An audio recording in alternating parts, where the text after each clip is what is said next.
October 15ರಿಂದ ಚಿತ್ರಮಂದಿರಗಳು reopen ಆಗಿವೆ. ಆದರೆ ರಾಜ್ಯದ 70% ಚಿತ್ರಮಂದಿರಗಳು ಇನ್ನೂ ಕಾರ್ಯಾರಂಭಗೊಂಡಿಲ್ಲ. ಈ ಮಧ್ಯೆ ದಕ್ಷಿಣ ಕನ್ನಡ ಜಿಲ್ಲೆಯಾದ್ಯಂತ ಮಲ್ಟಿಸ್ಕ್ರೀನ್ ಬಿಟ್ಟರೆ ಮತ್ಯಾವ ಸಿಂಗಲ್ ಸ್ಕ್ರೀನ್ ಕೂಡ ತನ್ನ ಪ್ರದರ್ಶನವನ್ನು ಆರಂಭಿಸಿಲ್ಲ. ಹೀಗಿರುವಾಗ ಅಕ್ಟೋಬರ್ 30ರಿಂದ ಮಂಗಳೂರಿನ ರಾಮಕಾಂತಿ ಚಿತ್ರಮಂದಿರ ರಿಓಪನ್ ಆಗಿದೆ.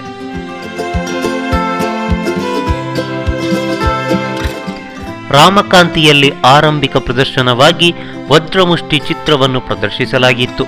ಚಿತ್ರಕ್ಕೆ ಅಷ್ಟೊಂದು ರೆಸ್ಪಾನ್ಸ್ ಸಿಗದಿದ್ರೂ ಚಿತ್ರಕ್ಕೆ ಮಾತ್ರ ಬ್ರೇಕ್ ಹಾಕಿಲ್ಲ. ದಿನ 4 ದೇಕಾವೆಗಳಂತೆ 1 ವಾರ ಚಿತ್ರವನ್ನು ಪ್ರದರ್ಶಿಸಿದ್ರು. ಇದರ ಮುಂದಿನ ವಾರ ರಾಮಕಾಂತಿಗೆ ಒಡೆಯನ ಆಗಮನವಾಯಿತು.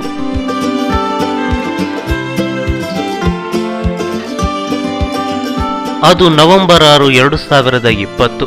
ಡಿ ಬಾಸ್ ಒಡೆಯನಾಗಿ ರಾಮಕಾಂತಿಗೆ ಕಾಲಿಟ್ರು.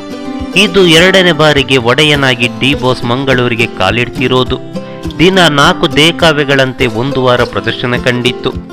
ಮಾಮೂಲಿನಂತೆ ರೆಸ್ಪಾನ್ಸ್ ಇಲ್ಲದಿದ್ರೂ ತಕ್ಕ ಮಟ್ಟಿನ ಪ್ರೇಕ್ಷಕರು ಚಿತ್ರಮಂದಿರದತ್ತ ಬಂದ್ರು.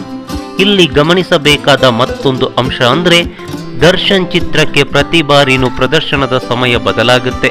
ಅದೇ ರೀತಿ ಲಾಕ್ಡೌನ್ ಬಳಿಕ ರಿಲೀಸ್ನಲ್ಲೂ ನಡೆಯಿತು. ಬೆಳಗ್ಗೆ 10 ಗಂಟೆಯ ಪ್ರದರ್ಶನ 9:45ಕ್ಕೆ ಆರಂಭವಾದರೆ ಮಧ್ಯಾಹ್ನ 1 ಗಂಟೆಯ ಪ್ರದರ್ಶನ 12:45ಕ್ಕೆ ಶುರುವಾಯಿತು. ಹೀಗೆ 4 ಗಂಟೆಯ ಪ್ರದರ್ಶನ 3:45ಕ್ಕೆ, 7 ಗಂಟೆಯ ಪ್ರದರ್ಶನ 6:45ಕ್ಕೆ ಆರಂಭವಾಯಿತು.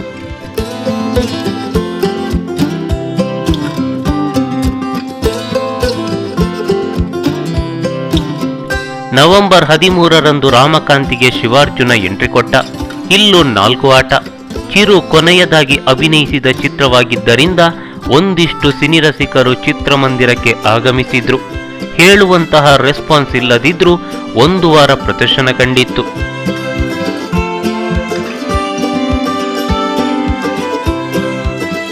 ಅದು ನವೆಂಬರ್ 20. ಕಳೆದ ಶುಕ್ರವಾರದಿಂದ ರಾಮಕಾಂತಿಯಲ್ಲಿ ಭರಾಟೆ ಪ್ರದರ್ಶನವಾಗ್ತಿದೆ. ಶ್ರೀಮುರಳಿ ಅಭಿನಯದ ಈ ಚಿತ್ರಕ್ಕೆ ಈ ಹಿಂದಿನ ಚಿತ್ರಗಳಂತೆ ರೆಸ್ಪಾನ್ಸ್ ಸಿಗ್ತಿದೆ. ಅಲ್ಲೊಬ್ರೋ ಇಲ್ಲೊಬ್ರೋ ಚಿತ್ರಮಂದಿರದೊಳಗೆ ಕಾಣಿಸ್ತಿದ್ದಾರೆ.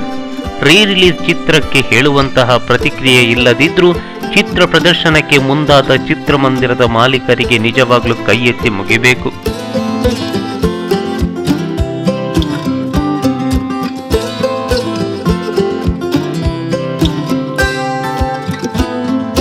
ಈ ಮಾಹಿತಿ ನಿಮಗೆ ಇಷ್ಟವಾಗಿದ್ರೆ ಲೈಕ್ ಮಾಡಿ, ಶೇರ್ ಮಾಡಿ, ಹಾಗೆ ನಿಮ್ಮ ಅನಿಸಿಕೆ ಅಭಿಪ್ರಾಯಗಳನ್ನು ಕಾಮೆಂಟ್ ಬಾಕ್ಸ್ ನಲ್ಲಿ ಬರೆಯಿರಿ. ನೀವು ನಮ್ಮ ಕೋಸ್ಟಲ್ ಕನ್ನಡ ಯೂಟ್ಯೂಬ್ ಚಾನಲ್ಗೆ ಸಬ್ಸ್ಕ್ರೈಬ್ ಆಗಿಲ್ಲ ಅಂದ್ರೆ ದಯವಿಟ್ಟು ತಕ್ಷಣವೇ ಸಬ್ಸ್ಕ್ರೈಬ್ ಬಟನ್ಗೆ ಕ್ಲಿಕ್ ಮಾಡಿ. ಹಾಗೆ ನಮ್ಮ ಪ್ರತಿ ಅಪ್ಡೇಟ್ಸ್ಗಳನ್ನ ಶೀಘ್ರದಲ್ಲೇ ತಿಳಿಯಲು ಪಕ್ಕದಲ್ಲಿರೋ ಬೆಲ್ ಐಕಾನ್ಗೆ ಕ್ಲಿಕ್ ಮಾಡಿ.